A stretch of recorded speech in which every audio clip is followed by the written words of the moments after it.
Happy Wednesday. Happy Wednesday. I was actually wanting to talk to you all about in the 1800s, there were these cabinet makers, furniture makers, and that's how they supported their family. They would build stuff.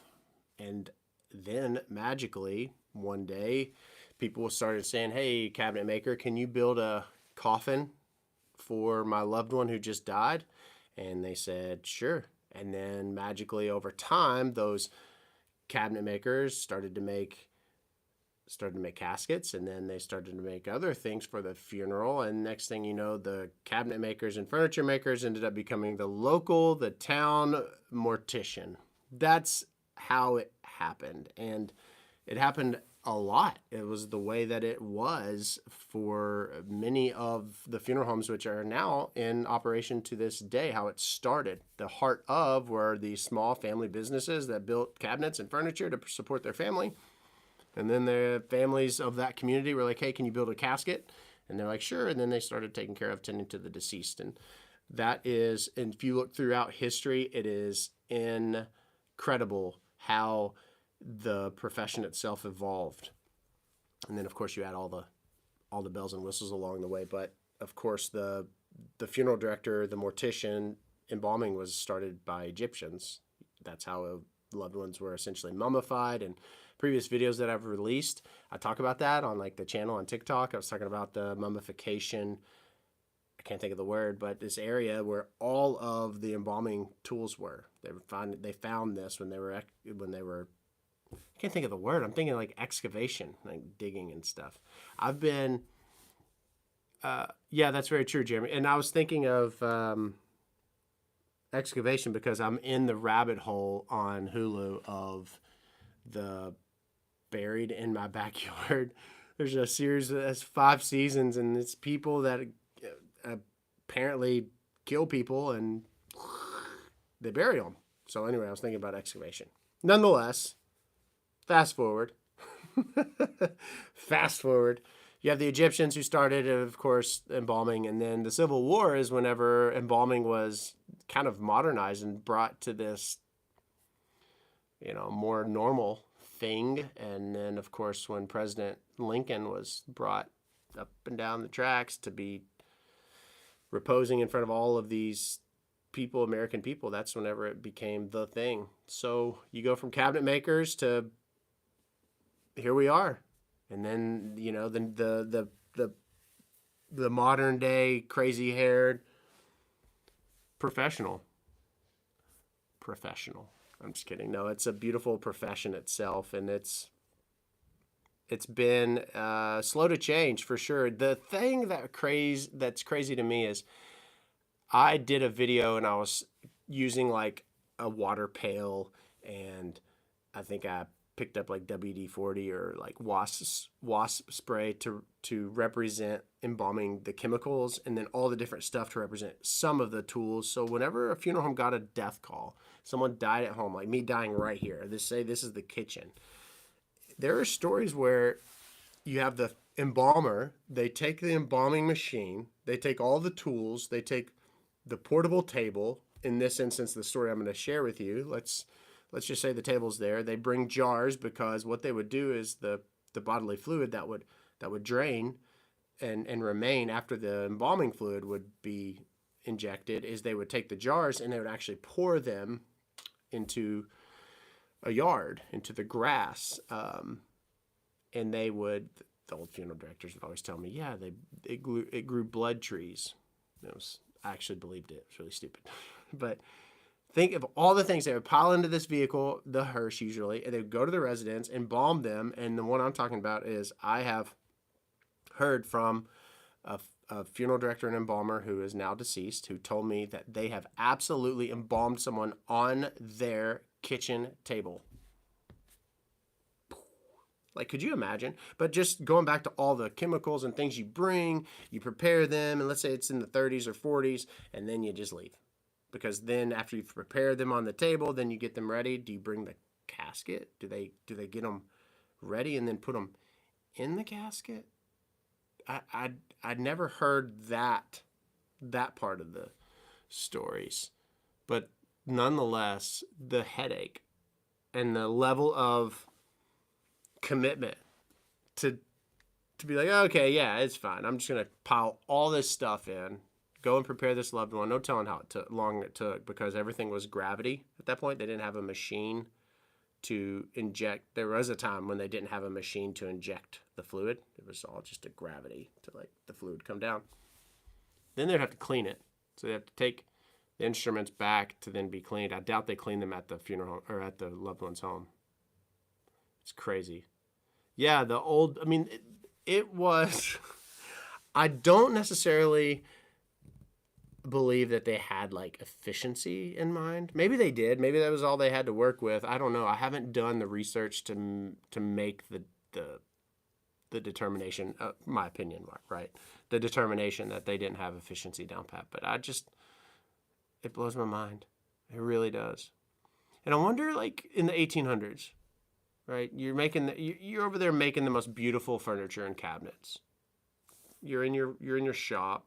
Your kids are out frolicking in the field.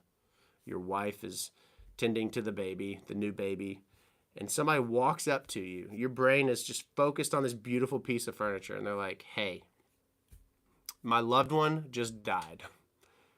And since you make this really beautiful chair here," this is not me mocking. I'm trying to paint. "You make this beautiful chair. Will you do me a favor? We need a coffin. We need a casket for my loved one. Will you make me a beautiful casket that's as beautiful as that chair?" And they're like, "Well, I guess so." And they do it once, then they do it twice, then they do it thrice, and then the next thing you know, they're a bona fide casket maker too. And they're like, "Well, if I'm going to make these caskets," like what goes on in their mind and like through their brains? Because carpenters are creatives, like they're very artistic and artistic people, right?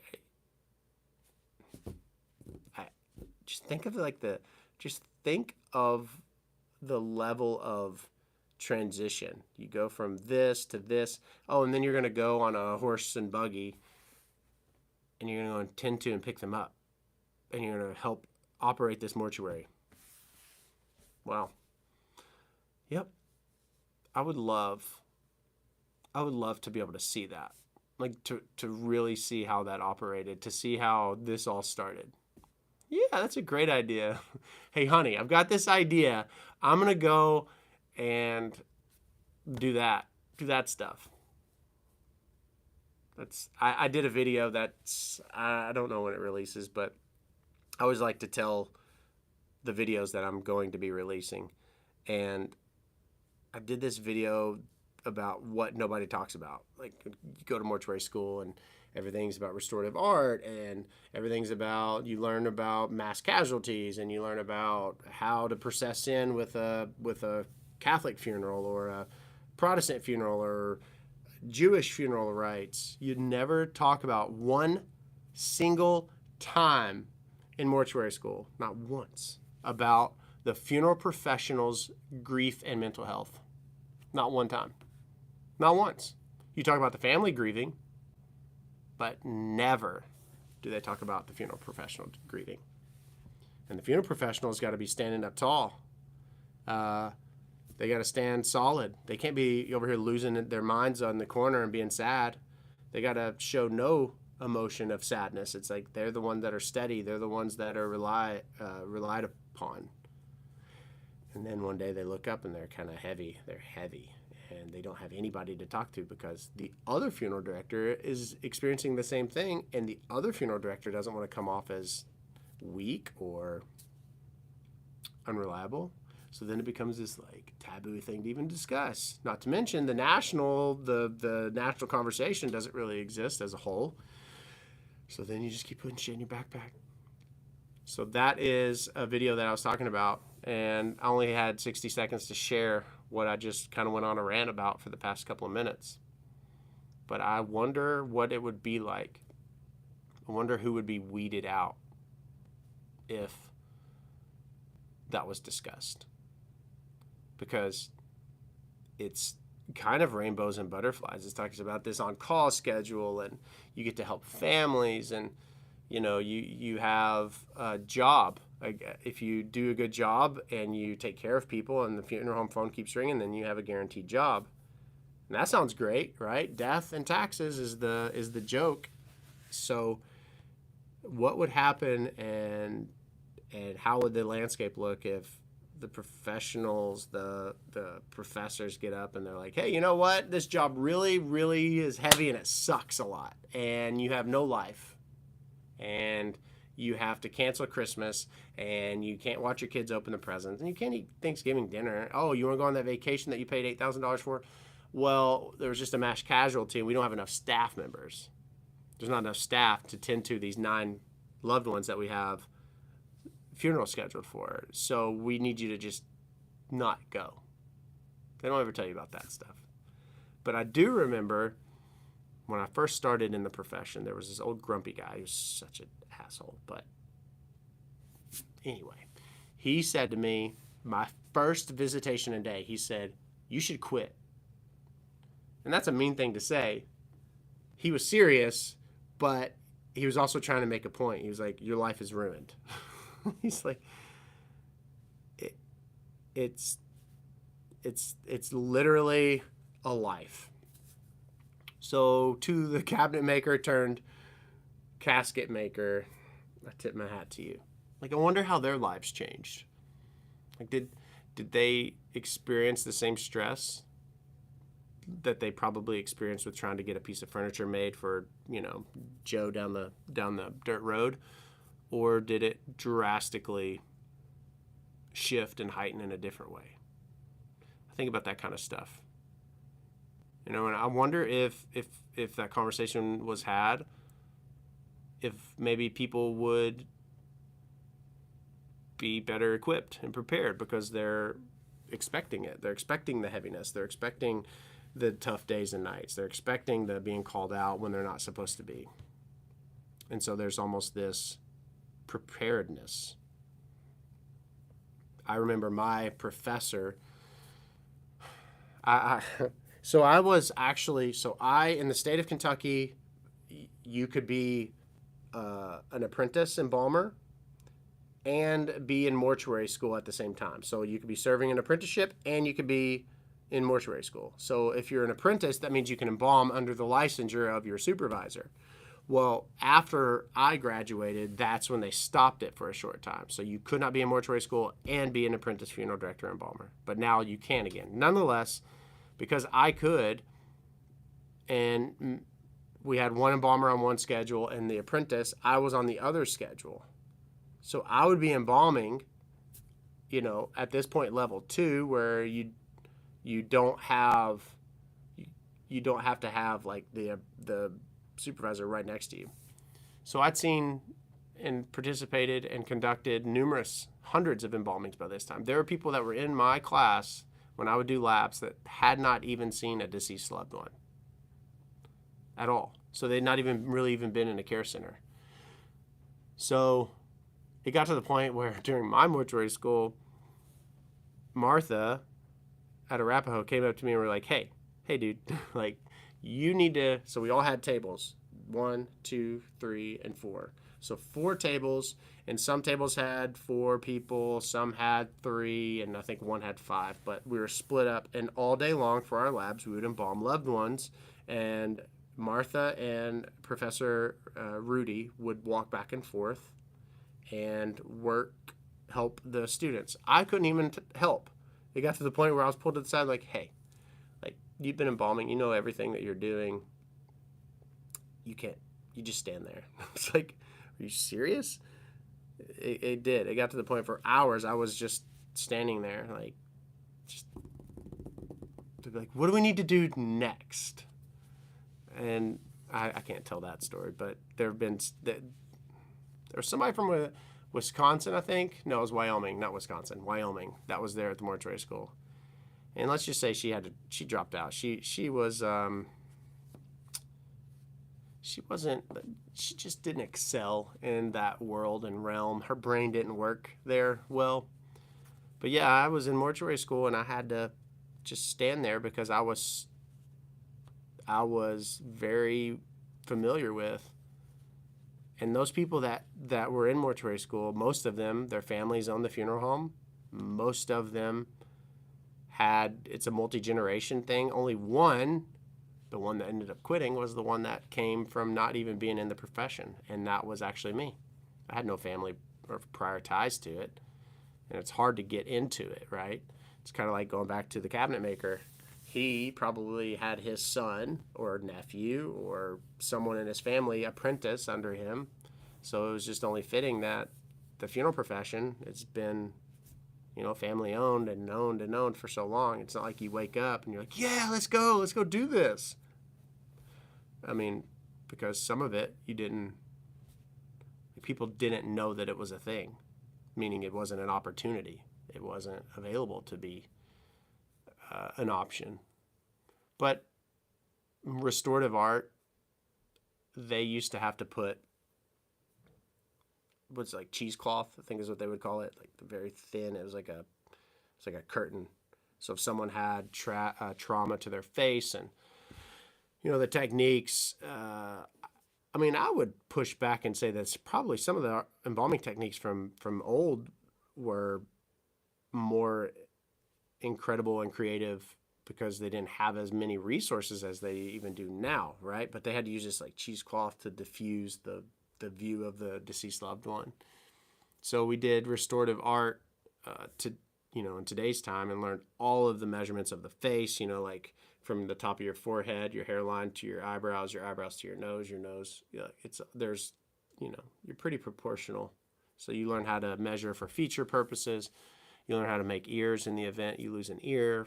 Restorative wax, you learn about noses and eyebrows. Like eyebrows, for instance, you would take hair from the right here on the back if someone lost their eyebrow, and just one by one rebuild it. Now you could probably just use a pencil like a sweet little old lady would do, but no, like you want the actual hair, that's what they would do. So you learn all those things in mortuary school. And it's amazing to think about in the 1800s and all the things that they learned along the way, and how they noted it and talked about it and passed it along, and how it was refined and made better. It's, still done to this day. Now, back in the day, they did not have ventilation like they have now. It's like all these embalming chemicals that are just straight formaldehyde. They're just inhaling it in this small little space. It caused a lot of problems, cancer and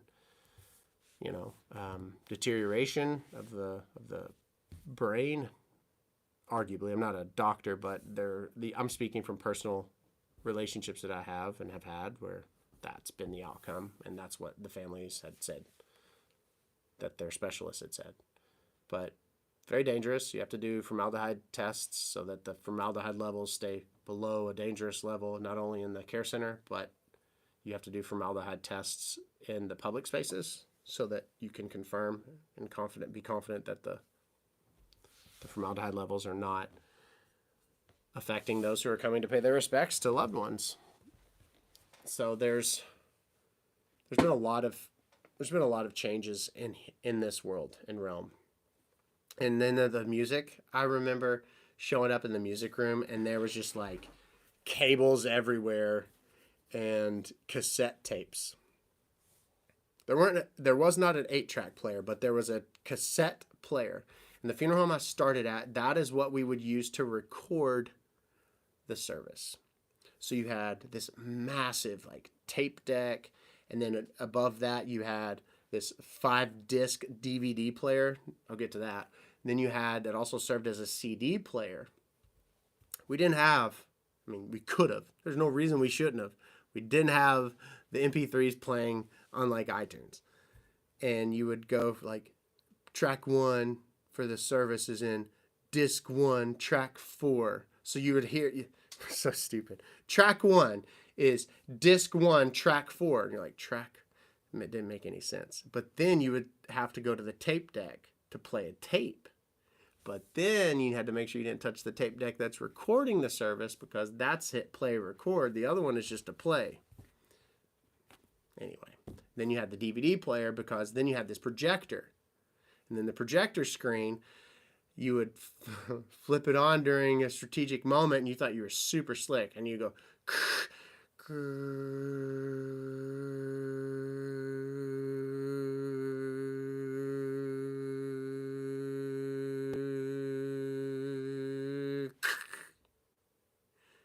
turn the projector on, blue screen,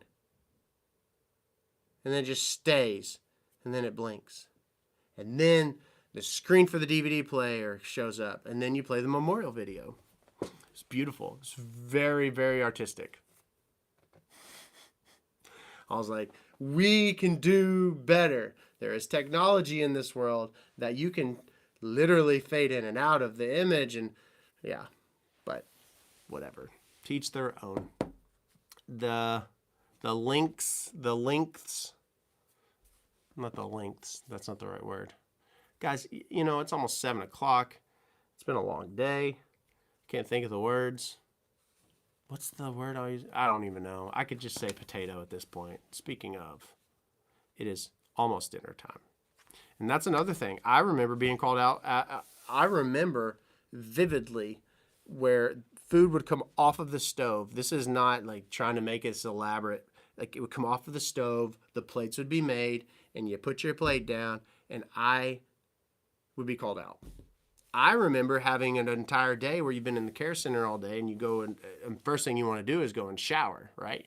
Because you smell the fluid, you can kind of smell that prep room smell, and you have not been in the shower for 3 seconds, and the phone rings. It's like, hey, we have a death call. And you're like, sure, perfect, on my way. Or you want to just sit on the couch and do nothing, and you're up all night long. All night long. The most death calls that I'd ever gone on in a, I don't know, I guess it was a 12-hour period. So from 5 p.m. until 6 a.m. the next morning, 13 hours. I went on 9, all by myself. So it was just like one after another, after another, after another. And it was spread out enough that I was up all night long. You're up all night. You go and receive one loved one. The phone would ring numerous times, and you would say, I'll be there as soon as time permits. You have to go and get that loved one back to the care center and have them reposing. Just nonstop. And that is the life of someone in the funeral profession. So the 5th and 6th generation that some homes are on, a funeral director, if they could travel back in time to their great-great-grandfather cabinet maker, furniture maker, and punch them, I wonder if they would. I don't know. I don't know.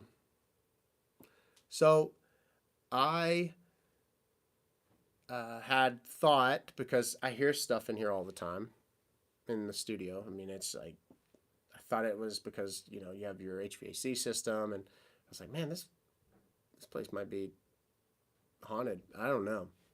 I have no idea. I don't feel uneasy here, so I went live last night. I haven't watched all of it.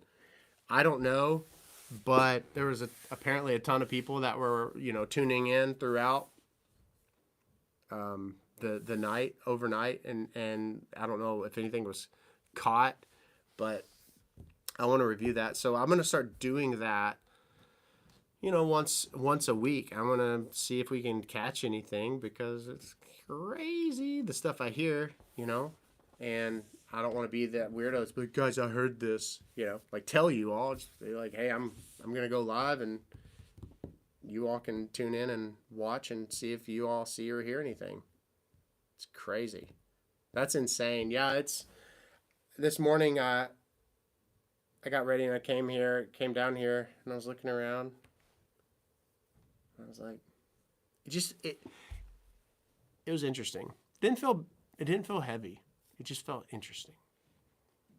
So I didn't go to bed till 12. You beat me. We have so much to be excited about right now, you all. January 8th, the new single comes out. I'm so pumped. And soon I'll be able to announce some really neat opportunities. It's just like this snowball that's happening, right? It's like a freight train. It's just one thing after another. And I can't wait. So I'm just holding on for dear life. And I appreciate you all showing up and supporting. And it's insane that it was they always talk about musicians getting to the place in which they are through different, journeys. And I don't know. They might have to, I could be wrong, but I don't know that any musician has gone the path that I've gone to get to where we are. It's very unique. It's very unique. And it's really, it's fulfilling to hear people say, I played your song at my mother's funeral, or I heard your song at this loved one's funeral, or my loved one's anniversary came up and I found your music to be like encouraging. It's really cool because the music that I've recorded, the songs that I've written, they've been from this place of, like wanting to progress and get better and feel better and hope better, and it's nice that it connects, right? It's amazing that it is able to connect with so many people, and it means so much to me. And I appreciate you all meeting me here on YouTube, and whether it's TikTok or Instagram or wherever it is. I mean, it's just, I work so hard so that you all feel supported, encouraged, and I hope that you feel that there's content that inspires you in some way. Come, hey baby. So I hope that you've had a great day, and I hope that you've gotten all of your stuff done, and you're not like my mother and stressing about Christmas. Like every year, it's this absurd thing. It doesn't make any sense to me. It doesn't. I have everything I could ever want. I don't need anything. I'm 38 years old. I'm fine. Life is great. Like, I've got my kids. Take care of the kids. Let them have the most incredible Christmas, and let them know why we celebrate, and let them experience the magic. I don't need another tie. Trust me. I don't need another suit. Trust me. I don't need anything. I have everything I need. My mom always, this is what my mom says, I just stress so much because I don't know. I want it to be special. Y'all are getting too hard to buy for. Oh my God. She sends me a text today, totally non-funeral related, but this is life related. This is how we connect. But this mother of mine sends me a text today and says, I need your help to pick out Aaron, my older brother. I need you to help me pick him out a leaf. Oh, you might be watching. Or a pair of shoes. And I send her a pair of shoes, and she responds and goes, with a picture of another pair of shoes. And she said, well, Aaron wanted these, so I was thinking about getting him these. And I said, sounds to me like you don't need my help. Sounds to me like you've got this. Like, why was my mother, and maybe you all do this too, but why? It's like, why do you ask for help when you know what the answer is? It's like, why ask for help if you don't want the help? It's hilarious. Just remember that this season is about, obviously not that. It's about, gathering as a family, celebrating life, celebrating why we're here, because of our Creator who loves us so much that He came in the form of man as a baby, and that's what we believe, right? So whether you believe that or not, that's okay. You're loved regardless. But if you celebrate Christmas, that's what I'm getting at. But I'm 38, and ever since my mind as an adult can go back, it's like, I just don't know what I'm going to get you. Anyway, I hope if you aren't, so if you don't listen to the podcast on Spotify, this is why you can't subscribe, because it's a Spotify only subscription right now. So that is why. I think that's why anyway. I just show up. I just do my best, and I just show up. So if you don't listen on Spotify, then I don't believe that is where you can listen, or you can listen to the subscriber version, but you need to get Spotify. But if you do have Spotify and you can't subscribe, then we still have another problem. That's all I have. I feel like I've talked a lot. I've been on phone calls, and I've been on Zooms, and I've been doing a lot of emails today. Okay, well, I'll try, Diane. I'll check on that. So I'm going to fade to black here in a minute, but know this. You matter so very much, and don't lose focus of why you do what you do, and find the joy in it, but also be mindful of yourself and your health too. And don't lose sight of that. Thank you for showing up. You're loved and